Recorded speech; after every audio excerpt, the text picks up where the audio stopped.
nyonso bapapa balobanga biso ntango ekoki biso sikoyo tomipesa na makambo misato bolingo mibeko lisanga ya ntango ekoki ameka alobaki te akoningisa mokili ntango wana oyo ezali te maloba nyonso papa alobaki eza kokokana 100 ans ekobota makambo ebele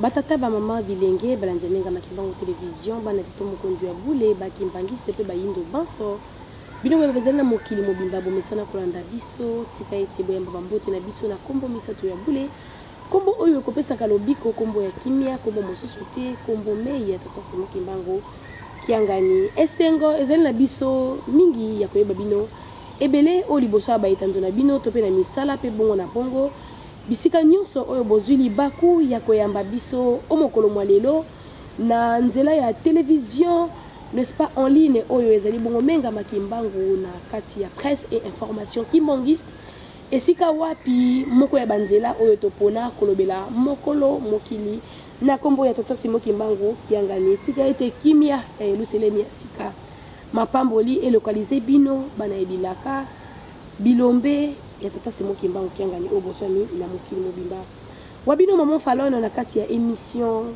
tolobela maman mwelokasi na rubrique na yango la découverte tope recherche pour renforcer n'est-ce pas ba capacité spirituelle ya ngai na yo kimbangiste oyo tonzima kopesa tata Simon Kimbangu kiangani maboko ya mokolo mwalelo solo nazali ngai mokote na yambeli bino invité monene na kati ya yamba tata molimo santo pe na mokili plus na niveau spirituel de biso na bino oyo to kokene na lombango ko découvrir pe kopesa ye mbote ndetolobi mbote na papa révérend mbote maman journaliste matondo mingi bandeko balandi amenga makimbango télévision bana tata molimo santo bino ba ebozu libaku ya koyamba biso na mokolo mwalelo boye baete na kati ya plateau ya mokolo mwalelo ya maman falona intima to yambeli bino révérend Damanji voilà banga wa banga aimé ye azali solo bongo na kati ya yamba tata molimo santo ndenge tokono baka chrétien kimbangiste azali chef ya division provinciale en charge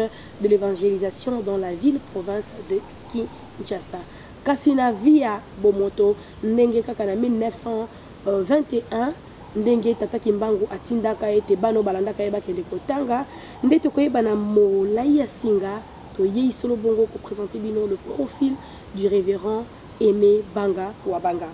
Il azali bongo professeur docteur en thèse en théologie ou le 10 février kuna ba protestant ndeye azwaki n'est-ce pas diplôme ya docteur kuna a sebazaki plus na travail na ezalaki solo bongo intitulé la succession au pouvoir sacerdotal dans l'église kimbangiste à la lumière de 2 Samuel 7 1 à 17.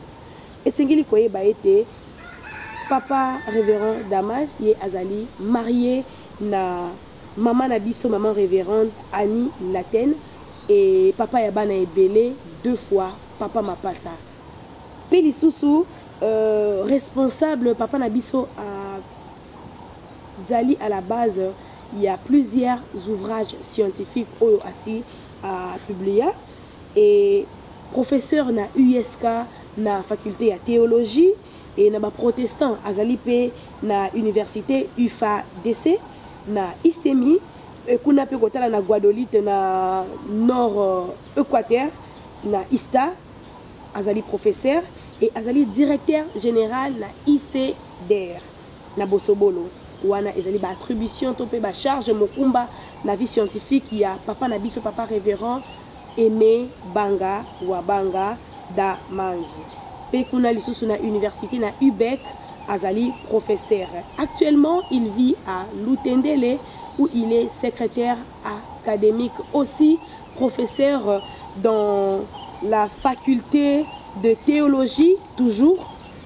Et sengeli koyeba ete église kimbangiste ezali solo bongo na 2 campus ya liboso ezali faculté ya Lutendele PMI balé ezali USK Bongolo kuna awa na kati ya capitale ya la République démocratique du Congo. Tozomi na mabele santu na lutendele esika oyo nzambe na biso papa Simon Kimbangu na boye na ya liboso esika wapi azalaki scellé dans un fût pe jeté na kati ya fleuve Congo esika ya apparaissait qui surface enfin d'être acheminé à Lubumbashi actuellement appelé le Katanga où il a fait prison durant 30 ans.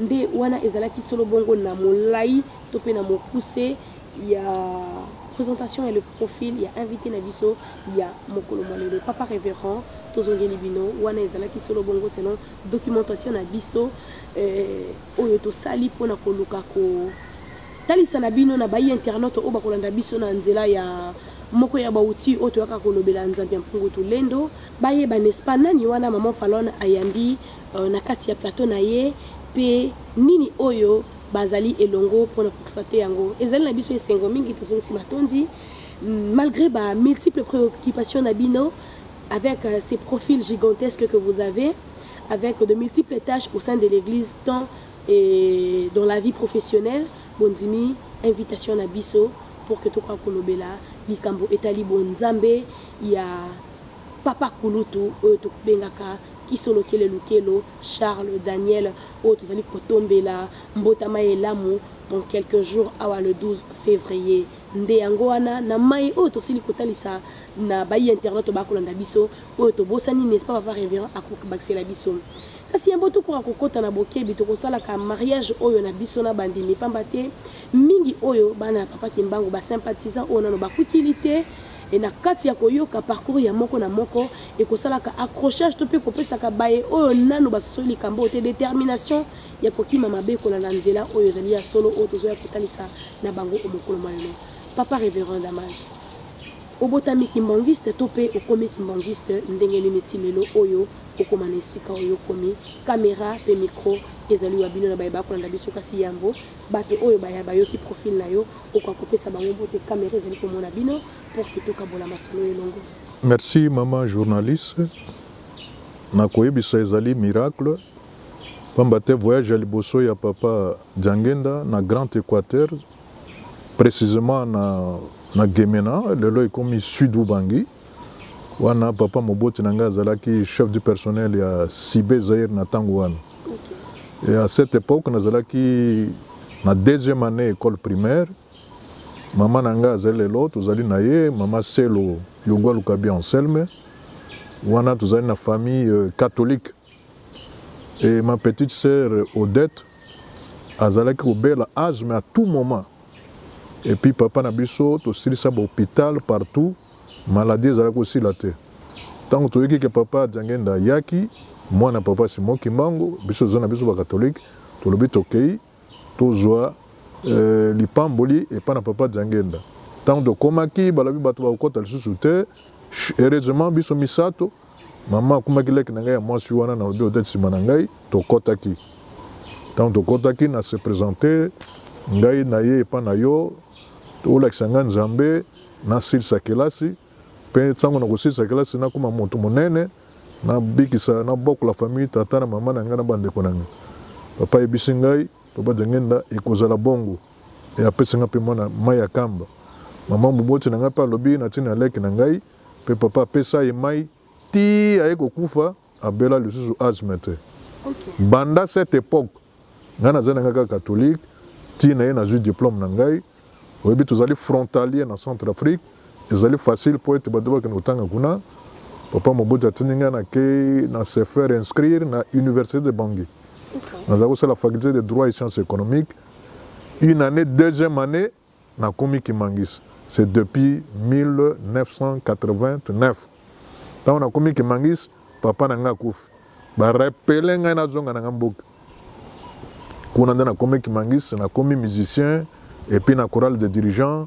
Nazoyema na bakoral nyos na zongi na badolite dirigeant de Suyafaki bazinga place papa zago sala j'ai travaillé pendant 3 ans dès na yaki kozwa vocation ya ko sala faculté de théologie natiki wana na zui mama pasteur mama ani latene natiki na mwana moko tant on a yawa depuis 93 jusqu'à aujourd'hui na silisi na kena kamba noviciat 9 mois pe na zongi na faculté de théologie na silisi retenu assistant na décision ya papa Fuma Mbanza tant ozalaki chef spirituel na tikali libela depuis 2000 ti lelo nde pe na sali ba effort personnel na ngai ti na zwi doctorat ti na ba charge église apesi ngai lelo nazali katikati na bino je suis 100% kimangisi ntango na koti mama moboti na ngai na baleki na ngai biso nyonso tokóma lelo ba kimbangisi. Matondo mingi papa révérend, merci beaucoup. Masolo na biso ya mokolo mwalelo ezalaki en quelque sorte ndenge na lobi kobalanisa biso na bino ete bandeko bazwa benza bakiti babenda bayeba bayoka papa Damanji o bakoyokaka na mateya na ba multiples prédications na centre d'accueil lelo yo azali na plateau ya maman Falona Ntima. Papa révérend, 111e anniversaire jour pour jour tozali ko commémorer naissance ya papa Kulutu, papa Kisolokele Charles Daniel ndetina ya invitation na biso ya mokolo malelo oyo tondimaki ko kabola solo boyebi na maye matali papa Kisolokele Lukelo Charles Daniel, une personne en tant que sur sa dimension pardon 100% homme et sur sa dimension aussi 100% Dieu. Nde yango wana tolobi ete papa Kisolokele Lukelo Charles Daniel à Botamaki le 12 février 1914 vers la fin de la Première Guerre mondiale. Tokoloka la banzembo ndenge koleka kasi lelo yo to yambeli bino papa Damanji pour quoi kotalisa na biso papa Kisolokele Lukelo Charles Daniel en tant que homme tango ye ayaki na mokili mission na ye ezalaki ni to bengi ye Nzambe Tata ayaki na mokili kastomoni il a été longuement au service de l'État congolais yangwana tokolobela dimension na ye 100% homme nde sika boye tokokenda mama likambo oyo etali bonzambe ya tata mission na ye oyo ayelaki na se ya tango e mpona nini tobengi ye Nzambe Tata nde bakoyoka biso papa tozali ya bino. Merci maman journaliste. Kolobela papa Kisolokele c'est un mystère parce que azali personnage moko multidimensionnel. Mais toujours bazali mbala moko moto na ba mystique et spirituel biso na kondima na biso na église ya Kimangisi tozo benga ye Nzambe Tata. Ndenge toyebi papa Kisolokele a botami na mboka Kamba le 12 février 1914 azali mwana ya papa Simon Kimbangu na mwana mama Marie Mwilu Kiawanga. Na libota na bango bazali bango misato. Toyebi papa Jalungana na papa Jangenda nde ye azali mwana ya liboso. Très bien. Et puis tango abotamaki na miracle ya liboso tango papa Simon Kimbangu abanaki kosala misala papa Kisolokele à tout moment azalaki kotambola na papa na esika nyonso azotika ata distance moko te. Surpris tango papa Simon Kimbangu azokoteya bato botika mabe balengi kotika mabe te mbala moko azwaki papa Kisolokele bakandaki ni na kimiala oyo toyokaka oyo papa Simon Kimbangu akendaki komonisa bandoki pwasa bo bazalaki na misala mabe batika balingi kotika te ntango bakendaki ntango papa na abongisaki nano te bayoki solo me ntango papa Simon Kimbangu ayeki kosimba na moto bayaki mpe bayokaki lisusu solo te nde bandoki batikalaki libanda nde bakima kambo nde papa Kulutu tomonaka ye azalaka réticent ndenge tozali komona ye envers bato ya ndoki envers bato oyo balingi kotika mabe te na mokuse mo yango wana me atangaki na âge ya 7 ans papa Kulutu atémoignaki ke solo ke makambo oyo papa ne azali kosala azali kosekisa bato ya solo azali kobikisa bato miso ekufa makolo ekufa mwana 7 ans yango bamindele bamonaki boye malamu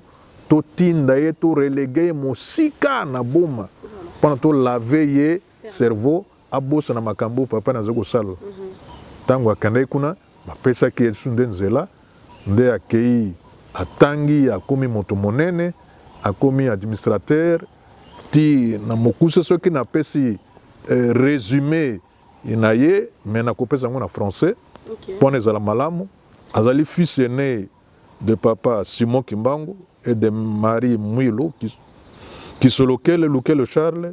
Papa Kisolokele Lukelo Charles est une grande figure, une figure de proue dans l'histoire du Kimangisi primitif et moderne. il a été non seulement témoin de la naissance et du développement du kimangisme, mais aussi de la naissance et du développement de la nation congolaise. Kaka l'église était pour être contribuer à pour l'indépendance yambo Nabiso. D'où sa double contribution à l'édification de l'église Mangis, où il a assumé la charge de chef spirituel premier adjoint et de la nation congolaise au sein de laquelle il a œuvré comme député, enfin comme ministre dans plusieurs gouvernements. Il est porté de plusieurs décorations, lui décernées, tout aussi bien par les pouvoirs coloniaux que par la chancellerie des ordres nationaux de la République démocratique du Congo. Tala na mukuse bonene ya papa Kulutu oto bengi na Lingala papa ya monene papa ya mokolo o asalaki katikati na biso azalaki papa moko ya amour papa moko ya bonheur papa moko azaki sunga bato mingi mais azaki kolinga makambo ya mabe te soka moni ozana mabe agangeli yo mbala moko. Très bien, papa révérend Aimé. To yokina molai ya singa penza lolenge kani motali sibiso bomoto ya papa kisolokele. Toke na maimatali bonzambe to pe spiritualité na ye. Na kati ya yamba ya biso bakimangiste pona nini to kobenga ka nzambe tata. Bon, na kati na yamba na biso na église mangiso balobi sur la doctrine kimangis. O bazako parler na sujet ya papa Kulutu, otolobi papa Kisolokele, toyebi na mokuse ba ange na église Kimangis c'est tous ba chanson inspiré. Otolobi ba cantique capté. Biso to composa ka banzembo te. Mais banzembo ezoko lakisa biso ete papa Kisolokele azali nzambe et tata. Parce que zali moko ya ba source d'inspiration dans l'église Mangis à côté la Bible, à ba magistère, na ba circulaire, na ba tradition, na makambo ebele otozanango na église ya Kimangis. Et puis même ba tata na biso misato nyonso. Ba makambo wana ezali kolobela bango ti lelo na papa Simon Kimbangu Kiangani.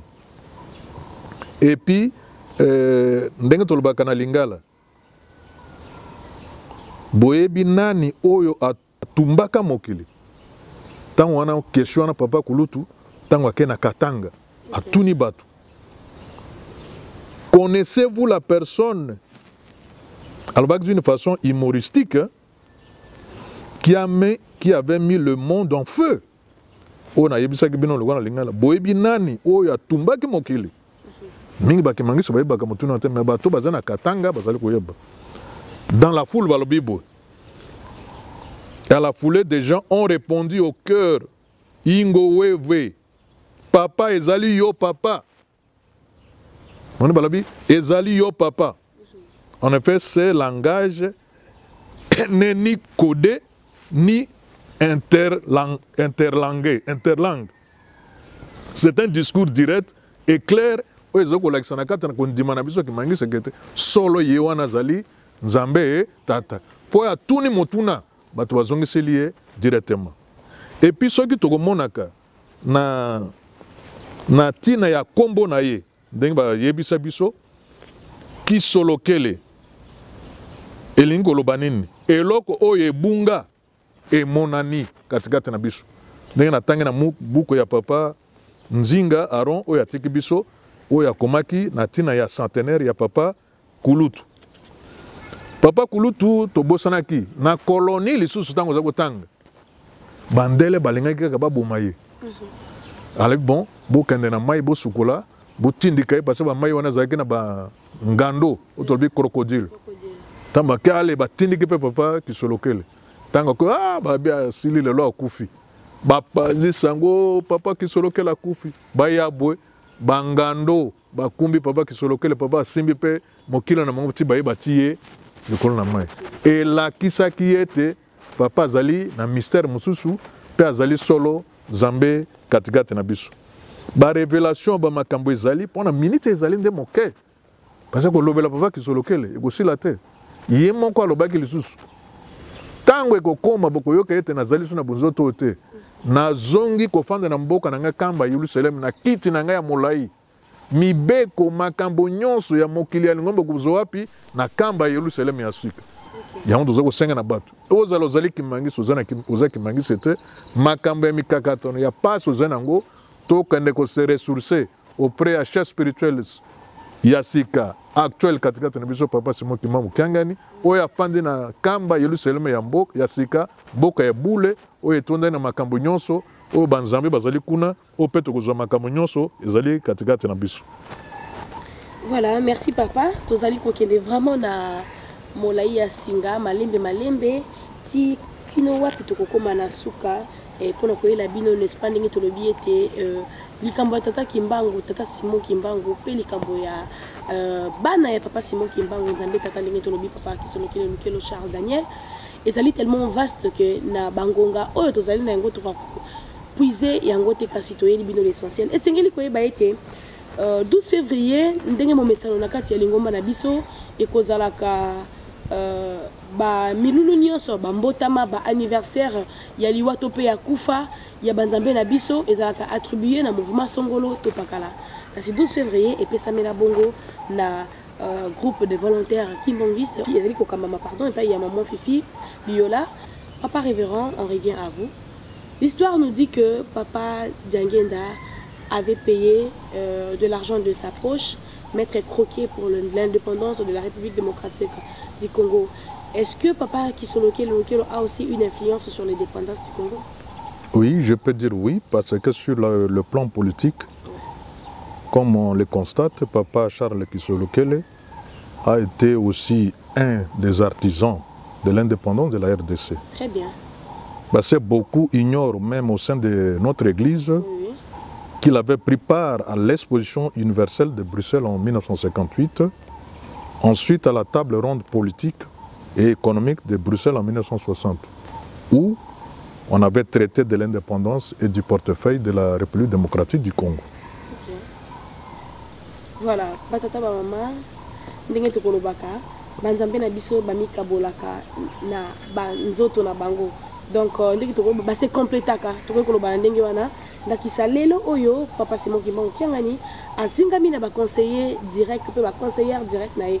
Otokoloba en quelque sorte akomika bolaka na banzoto elongo na bango. Donc ngai na yo otokobutaka mboka nkamba soki ozwi libaku ya kokutana na ba conseiller direct ya tata mokonzi ya bule et qui pesa mérité par rapport à temps et à circonstances ya kokutana na tata molimo sonto solo kobeta na bakute pambate toyoki awa papa Diangenda apesi mbongo ya indépendance ya mboka na biso oyo lelo oyo tozali kolela kimia epa ya nzambe mpungu tolendo kona este du pays et sika wapi makila ya bana na bato zali kotanga yeme tata Simon Kimbangu Kiangani apesa kimia epa iboye papa Kisolokele a assisté na table ronde kolobela makamba portefeuille. Donc ezalaki bazali kosala complémentarité na ba attribution na bango oyo bayelaki na kati na mokili oyo nyonso wana mpona kokangola ngai na yo moto moyindo pe jeune kimbanguiste oyo obengami luka zalaka na souci ya koyeba kinkulu ya lingomba, souci ya koyeba mayema kolekaka na lingomba, souci ya koaprochaka ba grand et non kozala na makambo oyo ezangi na ngotina et koapporter biso eloko te. Papa révérend tozongi kaka nzambe tata oyo tokolobela lelo tofandeli awa na oyo esika mpona kotalisa na mokili mai oyo esilaki kosalema to mpe koleka na ye bonzambe ya papa Kisolokele Lukelo ezalaki caractérisé na makambo to mpe ndenge nini tolingi mpenza pamba te biso bana lelo oyo toza na à mesure, bien que mingi bako comprendre vision tata Simon Kimbangu Kiangani te, toza à mesure ya kolobela bonzambe ya papa Simon Kimbangu Kiangani parce que nous vivons avec lui. Mais en ce temps-là, papa Kisolokele ndeti maman falone na mona été na se documentaka et pas ya ba mbuta ya église pour na koyeba en réalité nani oya zalaki sur sa vie spirituelle.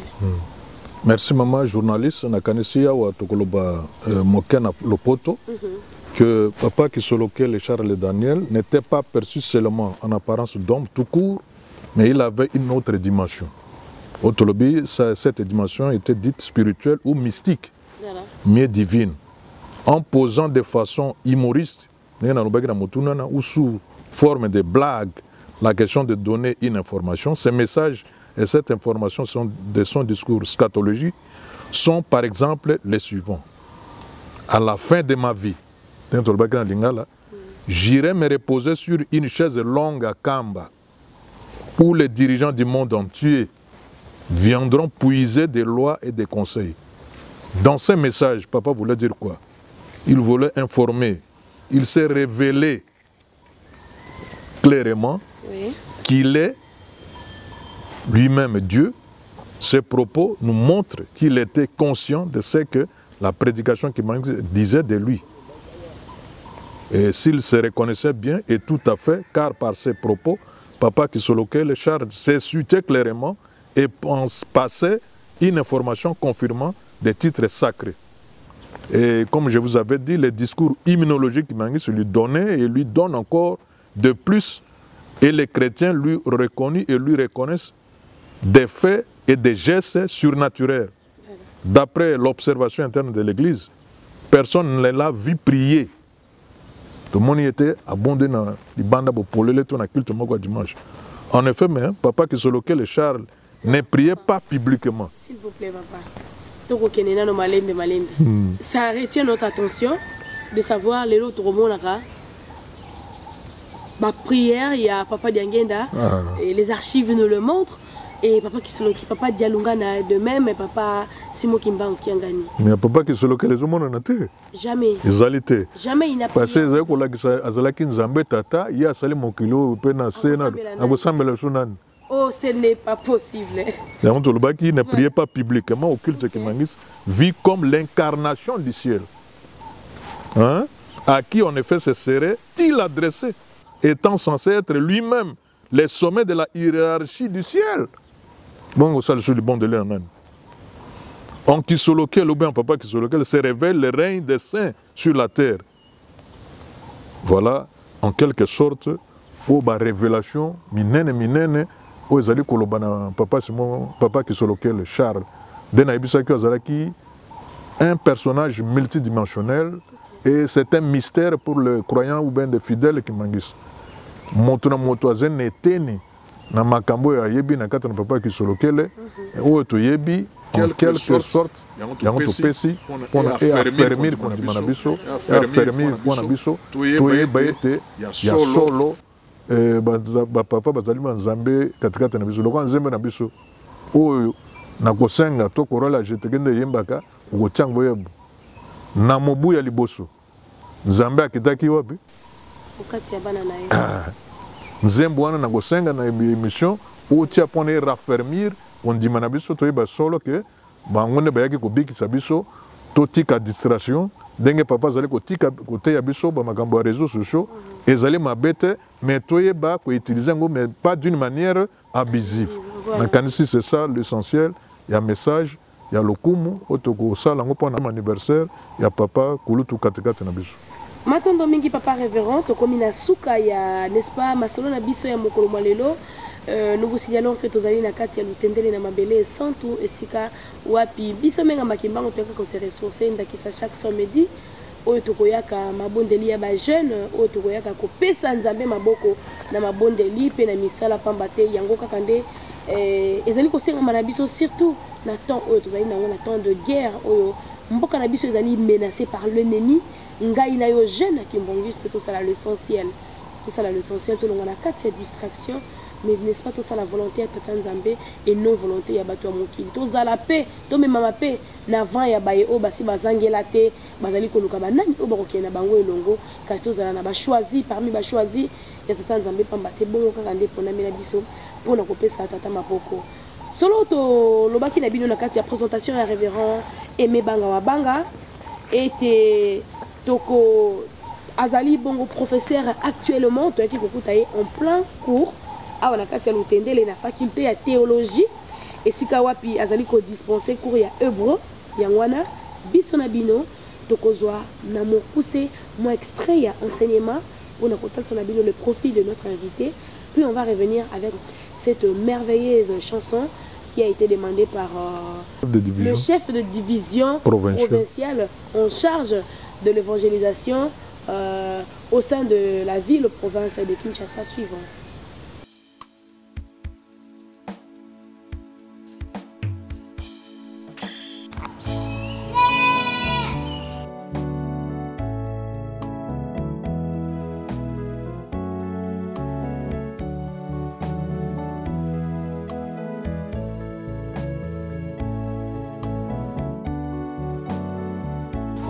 C'est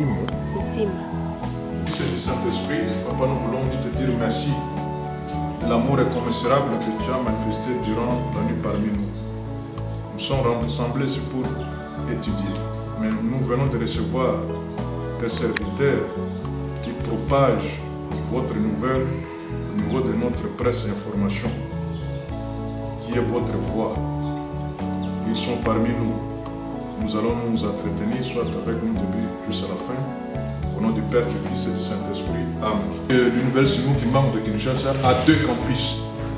Le premier campus, c'est le campus de Lutendele. Le deuxième campus, c'est celle de Bongolo, où résident le rectorat et toutes les autorités. Et ces lieux ici, en 1921, c'est à Lutendele qu'on avait jeté et scellé Papa Simon Kimbangu dans un fil, jeté dans le fleuve, fusillé même par un fusil, mais il était sorti victorieux. Et c'est par là qu'on l'avait pris pour le ramener au niveau de Machi actuel, Katanga, pour subir les 30 ans de prison. Ici, nous sommes dans cette salle. Devant vous, ce sont des étudiants de la faculté de théologie. Nous avons la promotion de LM2-1 et de LM2. L'alphabet français a combien de lettres? Peut-être nous allons prendre cela des cours de vrai français. Parce que moi, je suis professeur, docteur en théologie. Ma spécialité, c'est l'Ancien Testament.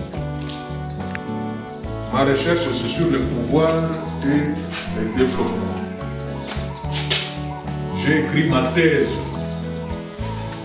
sur le pouvoir sacerdotal dans l'église Kimangis à la lumière de 2 Samuel 7, 1, 17.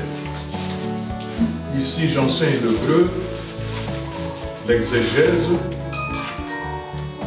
introduction à l'Ancien Testament et d'autres cours ayant trait à l'histoire de religion et puis à la méthodologie de recherche scientifique dans les idées universitaires. L'alphabet hébraïque a combien de consonnes? L'autre a parlé de 26. L'alphabet français a combien de lettres? Ça, c'est l'alphabet français a 26 lettres. L'alphabet grec a 20. Tandis que l'alphabet hébraïque en a 22. Parmi ces 22 consonnes, nous avons combien d'esprits?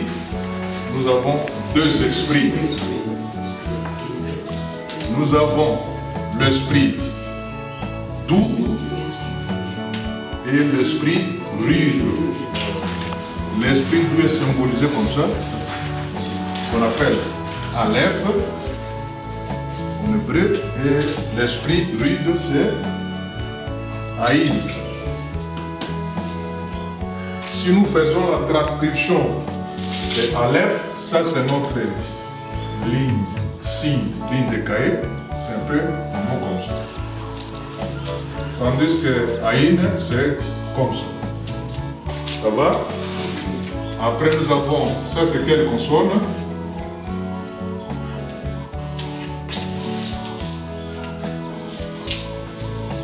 Aleph, après Aleph.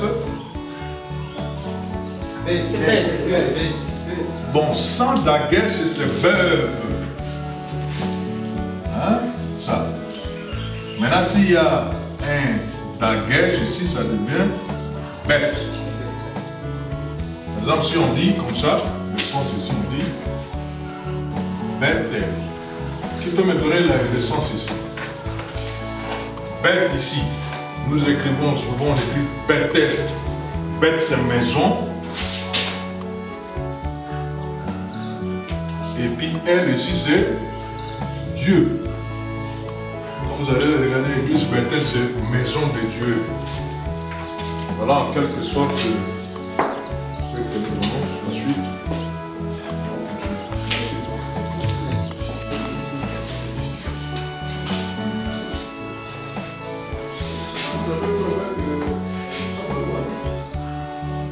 Oui, papa.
Apesa kela kete akosenga na tata na ye o atinde na biso mobikisi. Apesa kela kete akosenga na tata na ye o atinde na biso mobikisi. Na mobu ya kotonoko na kamali bwana tukumi bale na moko. Nzambe akitaka katina molimo satu yende kaka kimbangu. Na Afrika mikolo yetikalaka pamba na liwana ye asekwa tokati ya bavwala. Kino mokolo ya lelo yo mikolo yetikala pamba kolo Nzambe akitaose.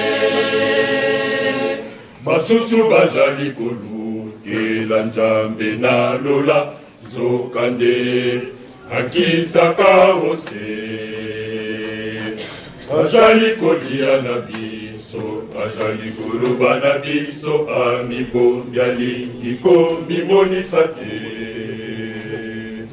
Na mobu ya kotonoko na kamali bwana tukumi bale na moko. Nzambe akitaka katina molimo satu yende kaka kimbangu. Na Afrika mikolo yetikalaka pamba na liwana ye asekwa tokati ya bavwala. Kino mokolo ya lelo yo mikolo yetikala pamba kolo Nzambe akitaose. Tata jangena kumuzima yonde Nzambe yaseyaso. Tata jangumana kaganyana yonde Nzambe yaseyaso. Tata kisagene yonde Nzambe yaseyaso. Dino tepo kubanga Sodoma na Gomora. Olinga kako mibomba bisoto ye bibino. Inobozali nzela ya lobiko. Nokolala bino olinga kako mibomba bisoto ye bibino. Inobozali nzela ya lobiko. Tata jangena kumazima yonde Nzambe yaseyaso. Tata jangumana kaganyana yonde Nzambe yaseyaso. Tata kisagene yonde Nzambe yaseyaso. Dino tepo kubanga Sodoma na Gomora. Bolinga kako mibomba bisoto ye bibino. Inobozali nzela ya lobiko. Nokolala bino olinga kako komibomba biso toyebi bino bino bozali nzela ya lobiko tata jagenda kunajika yo de jande ya zela tata jungana kadani yo de jande ya zela tata kisana yo de jande ya zela yo de bokibana sodomana gomora ulinaka komibomba biso toyebi bino bino bozali nzela ya lobiko Zambe afana kolekte biso toyebi bino bino bozali nzela ya lobiko ngai na yo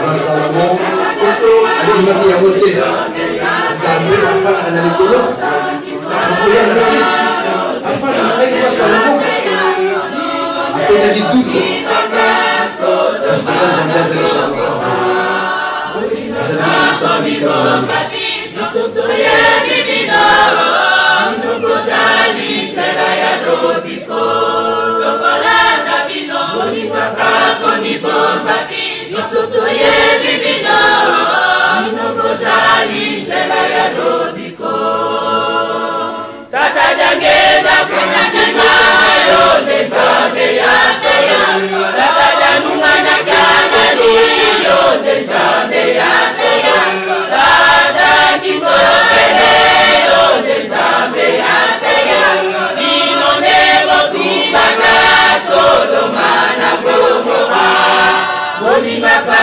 komibomba biso toyebi bino bino bozali nzela ya lobiko lokolanga bino bolingaka komibomba biso toyebi bino bino bozali nzela ya lobiko.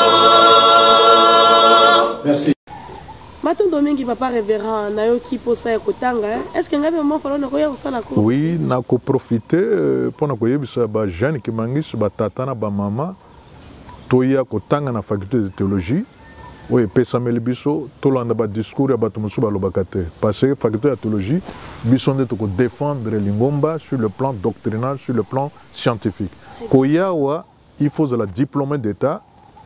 Oye aux inscriptions qui au sala 9 mois ya noviciat na kamba et puis oye kotanga na système LMD oye komi diplôme ya théologie soko ozuyango oza na même point d'égalité comme moto asilisi na droit na Nikin to asilisi na IPEN na Kisangani na Lubumbashi oza na même point d'égalité lokola sur le plan scientifique okozala enseignant okozala professeur to moni ba mususu bangwana baza na monnerie basé na FRDC baza na police na kaniso to landi to ko sa pesa papa maboko to ko pesa lingumba maboko. Voilà batata na ba maman ndenge na lobaki kotala papa kotala Biblia kotala makambo oyo na moni epesi ngai posa kotanga papa bino ba bozali kolanda biso soki bozali intéressé papa révérend très rapidement akopesa ba coordonnées oyo esengeli pona kozwa plus de précision na makambo etali théologie mais awa kotanga kaka okozana même niveau na ba basali droit kasi on a likambo tata nzambe Na makambo tata nzambe. Voilà. Papa, vous êtes testamaticien? Moi je suis de l'Ancien Testament. L'Ancien Testament. C'est-à-dire science biblique Okay. et spécialité hébreu exégèse. Merci beaucoup batata ba mama lelo oyo biso na bino ndenge papa atindaki alobaki ke mingi ya bana ya bato bakobuta mikili misusu mikoli mikili ya bapaya kokende koyekola mpona koya kosalisa lingomba mpe kosalisa mboka na biso ya solo na kati ya lingomba tozali na bavaillant héros bavaillant soldats des gens bien nos papas qui sont bien outillés na makambo etali temps scientifique et puis na nzela ya lingomba lelo oyo yo oyo aussi osikili makanisi na yo kozalaka ke lelo oyo na yana servir mboka nasala ba bâtiment administratif moko ya banzela yango oyo mwana etatana na kati ya ndako ba orientation oyoki kuna lolenge kani azali professeur na ba université pe ba institut supérieur ya ndenge na ndenge. Voilà soki tolobeli ya biso te banani bakolobela biso nde tokomi na suka ya masolo na biso ya mokolo malelo papa révérend olingi to tukabana na biso oyo tobosani to pe oyo esengelaki koloba na ntina papa kisolokele oyo tobosani na mwa moke soki tokoki koresume masolo ya mokolo malelo ayant trait na 111e anniversaire de naissance ya papa Kisolokele Lokelo Charles Daniel. Merci maman journaliste. Malobananga Yasuka, ils allaient plus envers la jeunesse qui mangis. Très bien. Parce que biso tango pe tozalaki kokola, tozalaki na ba groupe ya ba choral, ba mouvement association service, tozalaki komona makambo lokola liseki. Siku bambuta muto tozalaka na bango. Wangana ko pesa exemple comme tozalaki na badulite na Révérend Mabeka, paix à son âme, azali sous-souté. Biso lelo to komi bambuta. C'est pour dire que ba jeune ba sakana na lingumba ote. La relève de l'église. Relève l'église ezali pa na bango. Makambo mokonzi ya bula azali koloba pardon, to simba to salela yango. Ya liboso to batela mibeko. Mibeko.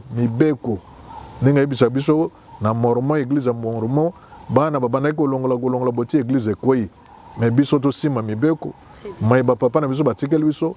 Koko na biso papa Simon Kimbangu ti lelo tozana papa Simon Kimbangu kiangani mama mwilu to simba to longa ya mibale ndako ya nzambe ya tongo ya pokwa ya dimanche biso ba jeune to landa ba interdit nyonso église kimangisa pesi biso na ba recommandation net batata to longola mandefu basuki ebele ba mama to tia ba meshite to lata ba to chama nzaka ko defate bayina te denge lingomba zali ko senga biso yango ne to ko tambusa mokilo na lolenge ya sika ya papa Simon Kimbangu biso tozali une église te mais l'église mangi c'est une civilisation. Voilà. Une nouvelle civilisation otoye na ngona kati na moki na malobo papa Jangenda loba tunaki na le 4 janvier 1959 tango emet et salema kiawa balobi papa Jangenda zalaki atake na Brazza. Donc on a hier tu es tourné motuna ba konzi à l'état to monika ba kimangizo comme azali ko luka reconnaissance officielle ba on ba sali mobulu be ko tuna papa Jangenda to moni ezeka bato na yo papa ba Jangenda lobina bango bo kende na prison bo tambola se bo mona ta kimangizo moko bo ya kokata ngai kingo ba kende ki bazwa ta kimangizo moko te mena lelo est-ce que papa ko poser une question wana est-ce que kimangizo moko to changer pour na nini yango eza matière à réflexion moto a tout bela azonga na nzela tozala derrière papa ndenge azali koyebisa biso yo ozali simana nani biso nyonso ezala batata ezala bamama bilenge mpe babuta mutu tozali nsima ya papa Simon Kimbangu kiangani watika na yenda ya kamba ozotambisa biso mokili okombo ya tata mwana mpe molimo santo. Matondo mingi toyoki solo bongo monoko ya mokolo oyo bimiseli biso oyo ezalaki na kati na yango na tango na bango pe bazalaki bilenge lokola biso lobi oyo kuna lelo tokomi kobenga bango bambuta na biso ndenge moko pe ngai na yo oyo ozali kolanda ngai na ngonga oyo jeune kimbangiste toyoki ndai oyo papa Jangenda na tango wana akataki est-ce que lelo oyo ngai na jeune kimbangiste soki papa atie kaka tolo batalo ki papa Jangenda aozaki le plus a checkingo kasi tata mokonzi ya bule papa Simon Kimbangu kiangani soki lelo apesi la main à couper est-ce que tokokata papa maboko nyonso te tokokata yango nyonso te soki alapi ndai ete bwa kokata na maboko ngai no kimbangiste bakomona biso na kati ya masanga mabete yango wana moto na moto azwa eteni na ye ezalaki ya bino maman falon intima na kati ya émission to bela maman mwilo na rubrique nango découverte to pe boyebi na kati ya likamba te pasi moki mbongo kiangani nyonso wana pona ko accompagner évangélisation natina ekopesa nzambe maboko pamba te biso to pa na biso ndai ya kosalela ye kino sukani ko na biso awa na sia tango ngai na jeune kimbangiste to yeba ete tango to komi ezali tango ya tata nzambe to pona le sang ciel et sengo zalaki na biso mingi to pesi bino merci bino ba bozalaki très branché ya ko kabola émission oyo koyoka pe kosalela mayemaleki na mokolo mwalelo pe kobakisa 1+ na kati ya bomoi na yo soki ebekitisi libaku tosengi bolimbisi kasi na kolika ete toyei kolobela makambo ya nzambe tika ete kimia oyo tata nzambe afongoli ya Yerusalem ezali kokitela biso bana na ye ezanga kolokalize bino te ba bopesi temps na bino mpona kolanda masolo ya mokolo mwalelo nde tolobi au revoir et tokutani na mikolo ezali koya matondo mingi.